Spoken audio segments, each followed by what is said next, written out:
ಇಬ್ರು ಲವರ್ಸ್ ಇರ್ತಾರೆ. ಅವನು ಅವಳಿಗೆ ಪ್ರತಿದಿನ 11:47ಕ್ಕೆ ಗುಡ್ ನೈಟ್ ಮಾ ಅಂತ ಮೆಸೇಜ್ ಮಾಡ್ತಿದ್ದ. 3 ವರ್ಷನು ಒಂದು ದಿನಾನು ಈ ತರ ತಪ್ಪಲಿಲ್ಲ.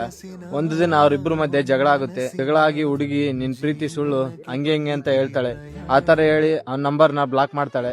ಆದ್ರೆ ಅವನು ಡೈಲಿ 11:47ಕ್ಕೆ ಗುಡ್ ನೈಟ್ ಅಂತ ಮೆಸೇಜ್ ಮಾಡ್ತಾ ಇರ್ತಾನೆ. ಆದ್ರೆ ಆ ಮೆಸೇಜ್ಗಳು ಡೆಲಿವರಿ ಆಗ್ತಾ ಇರಲ್ಲ. 6 ತಿಂಗಳು ಕಳೆದ್ರು ಪ್ರತಿದಿನ 11:47ಕ್ಕೆ ಗುಡ್ ನೈಟ್ ಅಂತ ಮೆಸೇಜ್ ಟೈಪ್ ಮಾಡ್ತಿದ್ದ. ಮೆಸೇಜ್ ಡೆಲಿವರಿ ಆಗಲ್ಲ ಅಂತ ಗೊತ್ತಿದ್ರು ಆಮೇಲೆ ಅದನ್ನ ಡಿಲೀಟ್ ಮಾಡ್ತಿದ್ದ.